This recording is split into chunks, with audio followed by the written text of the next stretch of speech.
in America nearly in half. We ought to renew it. She cast a tie-breaking vote for my bill capping the cost of insulin to no more than $35 per month for seniors. We ought to extend it to everybody. Together we passed an infrastructure bill, boosted American manufacturing and clean energy, an investment in the house that we all share together. And I've got news for you, we are just getting started. Are you ready to win this election?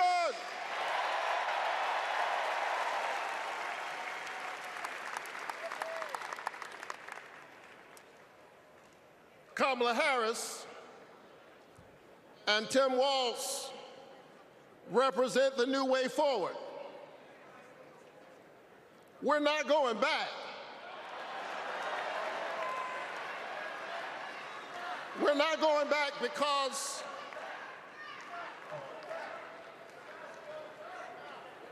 we are the United States of America. We always dream about the future. And so forward on women's reproductive rights, because we believe that a patient's room is too small and cramped a space for a woman, her doctor, and the United States government. That's too many people in the room.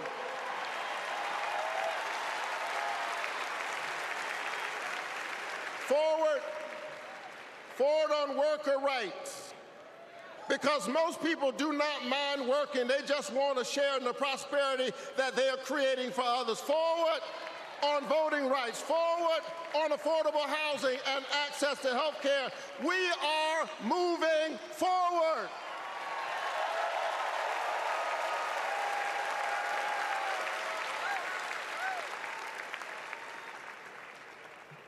And so I'm inspired tonight. I'm inspired by all of you. I'm inspired by the resilience of an American spirit that has rebounded from the pandemic and is holding at bay the forces that are trying to divide us. And I'm inspired tonight by the memory of my late father, a preacher and a junk man. Monday through Friday, he lifted old broken cars and put them on the back of an old rig. But on Sunday morning, the man who lifted broken cars lifted broken people whom other people had discarded and told them that they were God's somebody.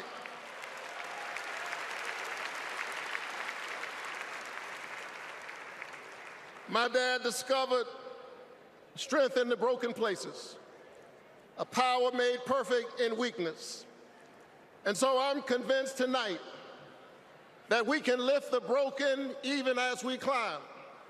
I'm convinced tonight that we can heal sick bodies. We can heal the wounds that divide us. We can heal a planet in peril. We can heal the land.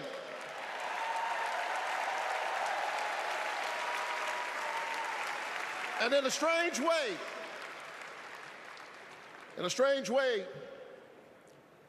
the pandemic taught us how. A contagious airborne disease means that I have a personal stake in the health of my neighbor. If she's sick, I may get sick also. Her health care is good for my health. I'm just trying to tell you that we are as close in our humanity as a cough.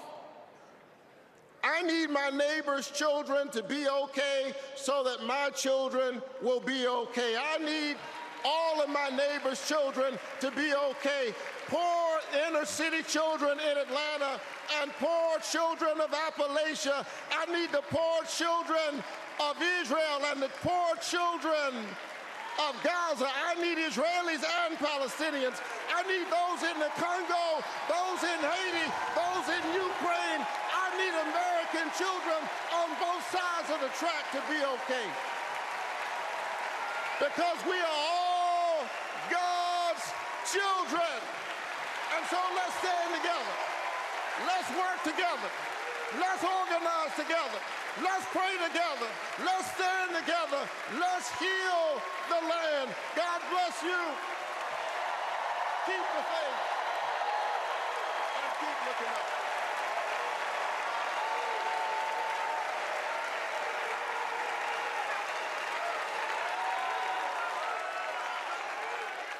Well, an electrifying speech by Reverend Raphael Warnock, one of the senators from Georgia, the first African-American senator from Georgia who won in a very tight contest there with some rousing remarks. And this night really has been about emphasizing the history-making nature of Vice President Kamala Harris, starting with a speech by Hillary Clinton and more. But it's already 11 o'clock on the East Coast, and we have yet to hear from the keynote speaker, the President of the United States, the Commander-in-Chief. The 81-year-old Joe Biden has not yet spoken because some of these speeches have run long and they started late.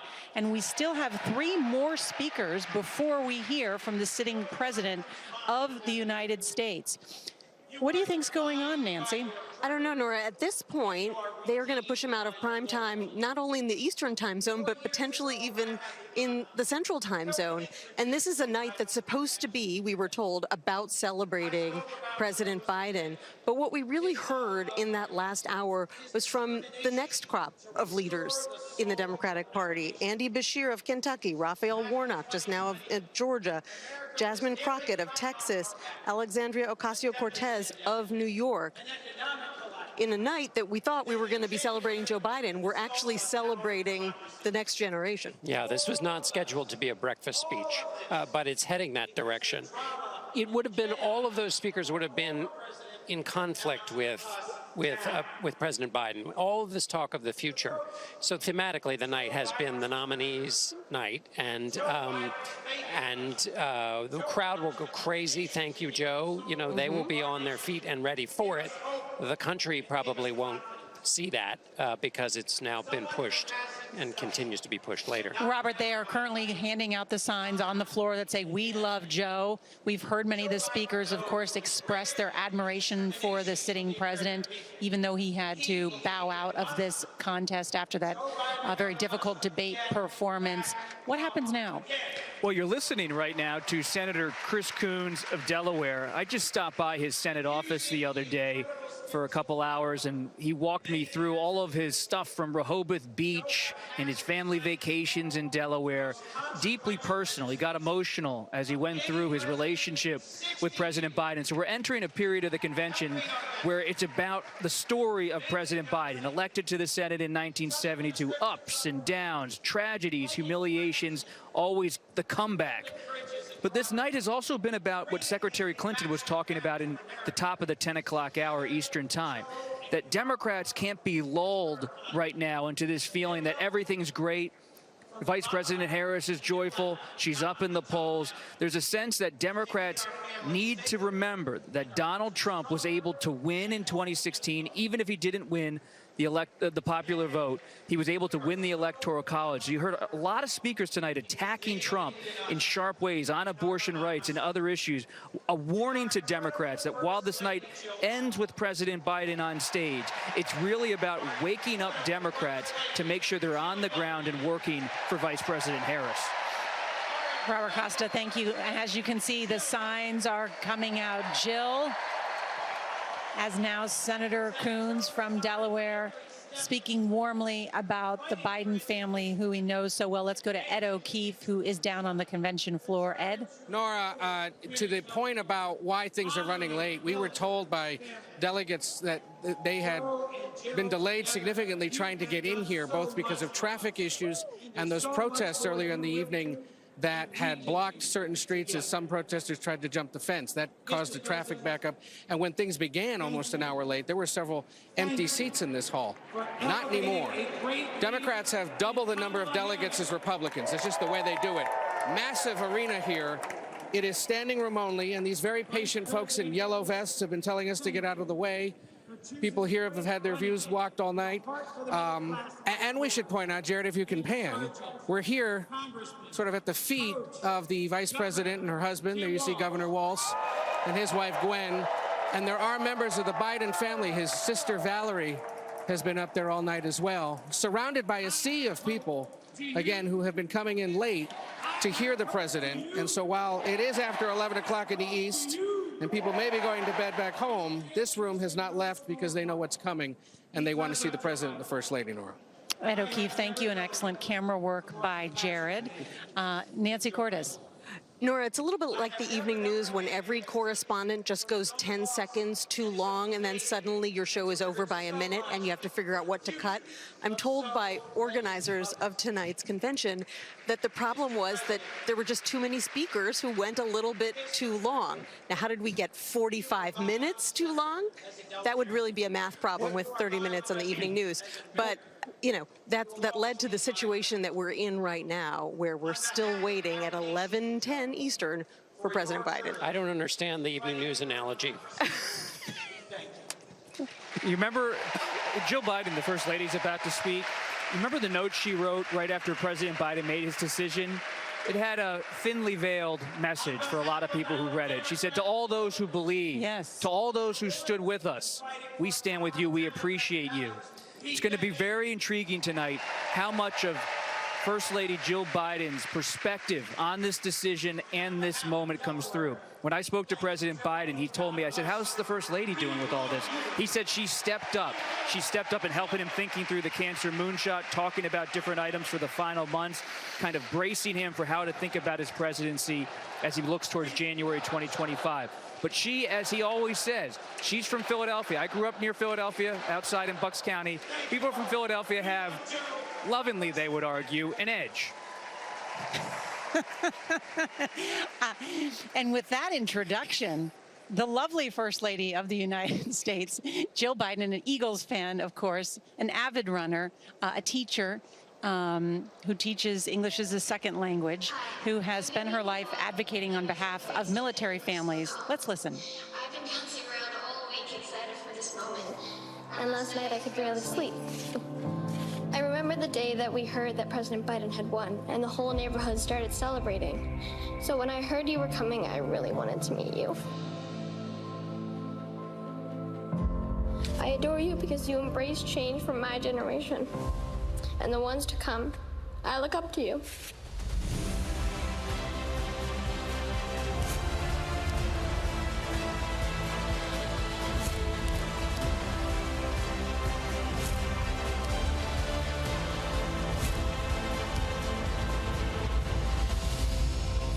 Now it is my honor to introduce our First Lady, Dr. Jill Biden.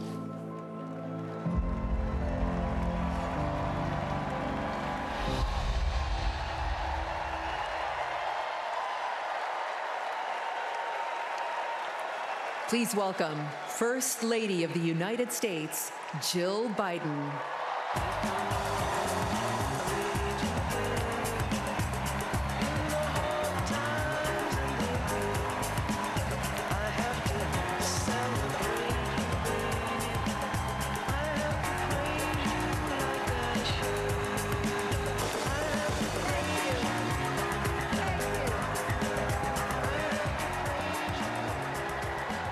Thank you.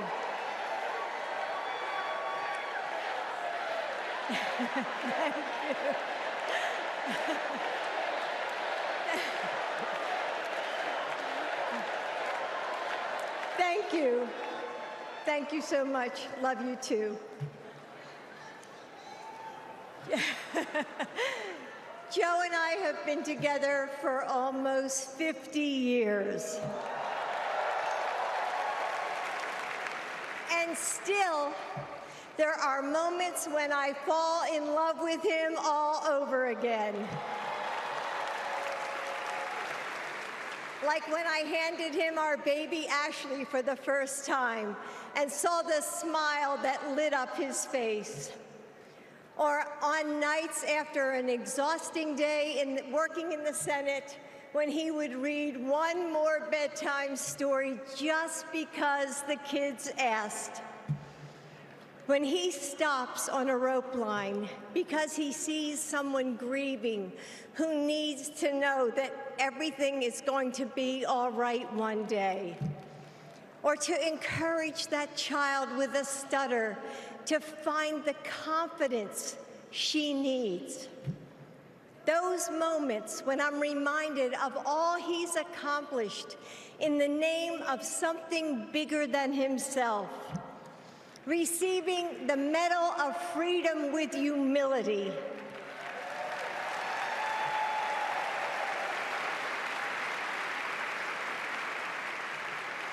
Placing his hand on our family Bible to take his oath of office. And weeks ago, when I saw him dig deep into his soul and decide to no longer seek re-election and endorse Kamala Harris.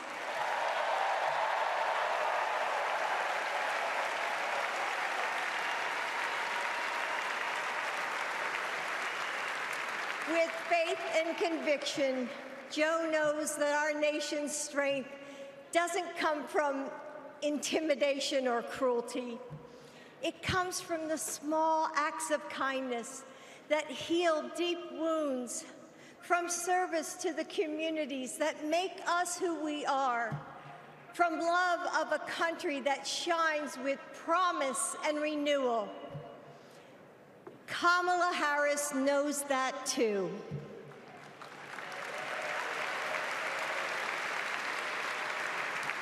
Our son, Beau, first worked with Kamala when he was Attorney General of Delaware. He told me at the dinner table one night, "Mom, she's special, someone to keep your eye on." And he was right. Joe and I know Kamala. We have seen her courage, her determination, and her leadership up close. Kamala and Tim, you will win.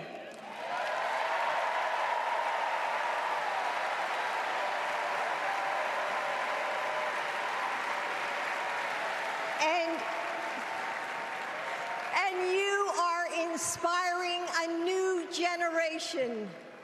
We are all a part of something bigger than ourselves, and we are stronger than we know. The future of our country is in the hands of those in this room and all of you watching at home. It's going to take all of us, and we can't afford to lose. With faith in each other, hope for a brighter future, and love for our country, we will fight and we will win together. Thank you. Thank you.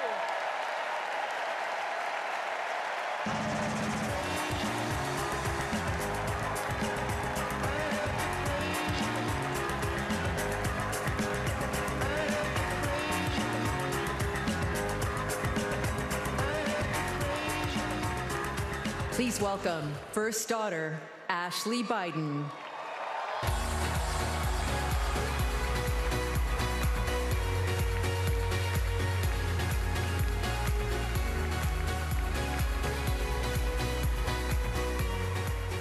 Good evening.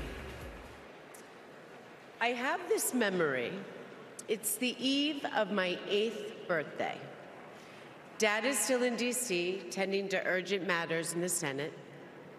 That night, as a surprise, Mom told me, Beau, and Hunter to get in the car. I remember pulling up to the Wilmington Amtrak station, riding up the escalator to the platform. The train stops, doors open, and Dad steps out. As soon as I saw him, I run down that platform and jump into his arms. Like magic, Mom brought out a cake, they sang happy birthday, and I blew out the candles. Dad hugged me, and he said that he had to get back to work. He crossed to the southbound train, and off he went to D.C. That was a snapshot of one moment, of one day, on this extraordinary journey of being Joe Biden's daughter.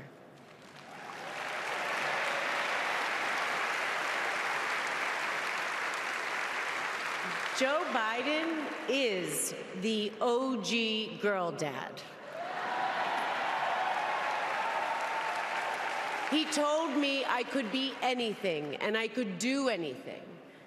As a child, I would sit on the leather chair in his office doing my homework, and he would sit next to me doing his work, drafting the Violence Against Women Act.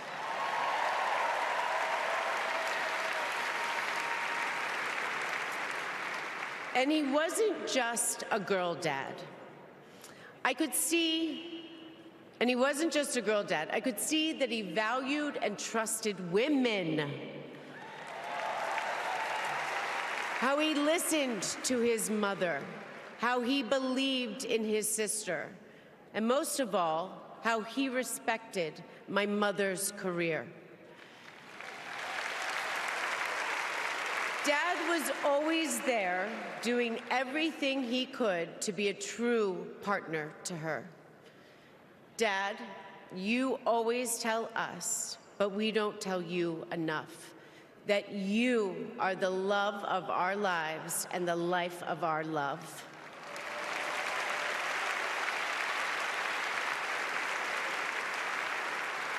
I had my wedding reception in my parents' backyard. At the time, my dad was vice president. But he was also that dad who literally set up the entire reception. He was riding around in his John Deere four-wheeler, fixing the place settings, arranging the plants, and by the way, he was very emotional. I thought that I would be a mess, but he was the one crying, and I was the one who had to comfort him. Before he walked me down the aisle, he turned to me and said that he would always be my best friend. All these years later, Dad, you are still my best friend. His example in service inspired my career. I'm a social worker in Philadelphia.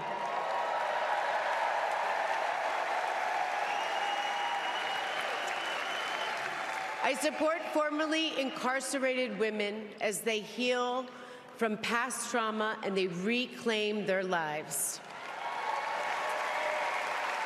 Dad always told me that I was no better than anybody else and nobody was better than me. He taught me that everyone deserves a fair shot and that we shouldn't leave anyone behind. That's what you learn from a fighter who has been underestimated his entire life. When I look at Dad, I see grace, strength, and humility. I see one of the most consequential leaders ever in history.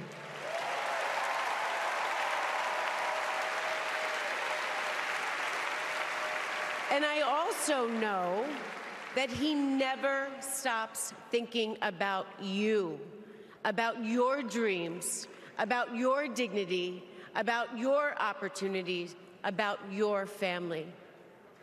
Dad knows that family is everything. When Hunter and I lost our brother Beau to cancer in 2015, the grief and the pain felt like it might never end. Dad had the capacity to step out of his own pain and absorb ours. And I know that Beau is here with us tonight, as he is always with us.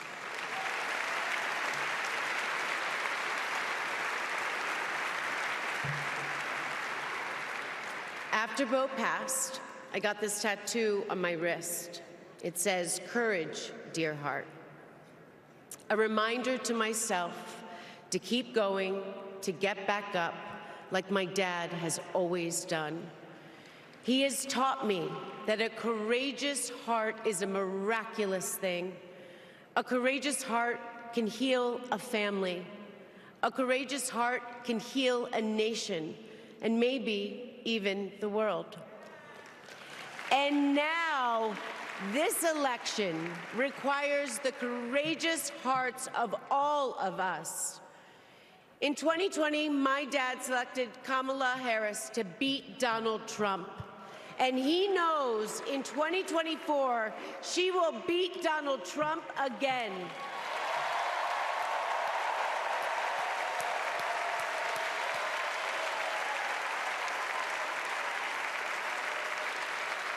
So tonight, I am asking you, if you stood with us in 2020, call upon your courageous heart.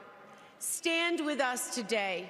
Work harder than you have ever worked before in your life. This is the fight of our lifetime. Our freedom, our democracy, our reproductive rights. All of this, all of it is on the ballot. And I know together we can do this because my dad helped show us the way. And now, I would like to introduce my father, your 46th President of the United States, Joe Biden.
Thank you, thank you, thank you.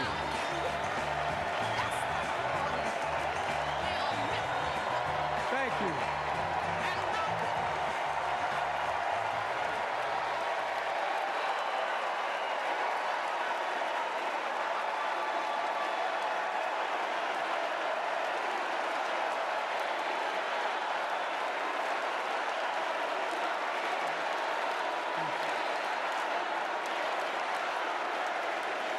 Thank you, thank you, thank you.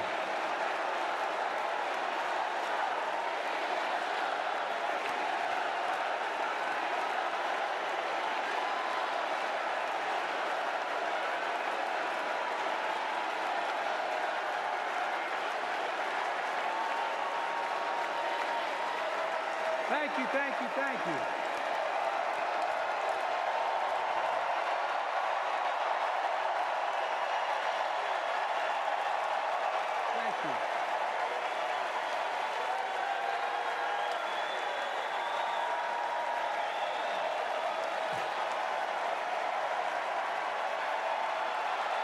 Thank you.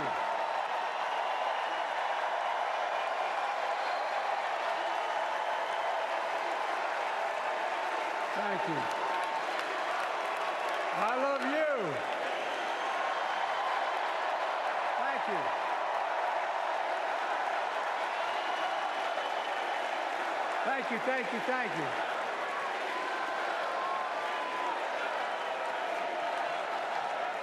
That was my daughter.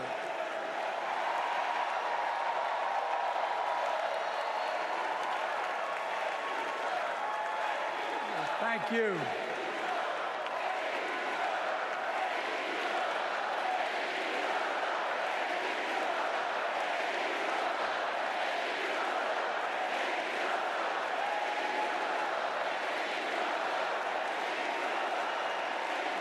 Thank you, thank you, thank you. Thank you. Thank you for so. I tell you what.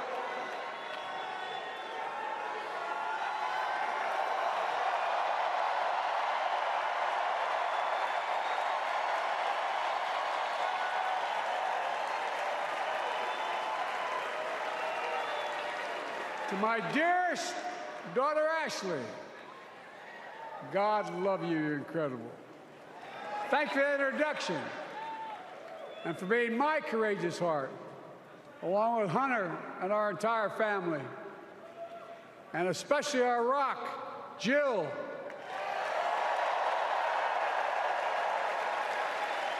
Who, as those of you who know us, she still leaves me both breathless and speechless. Everybody knows her. I love her more than she loves me. She walks down the stairs and I still get that going boom, boom, boom. You all will know me. No, not kidding. Let's give a special round of applause to our First Lady, Jill Biden.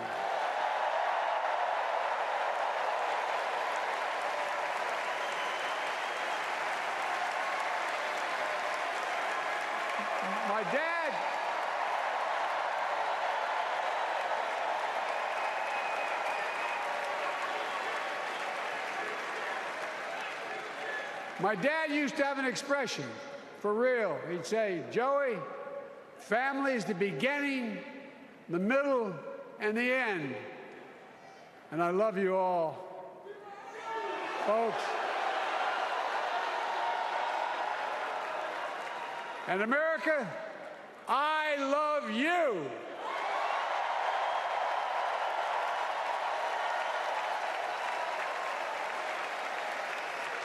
Folks, let me ask you.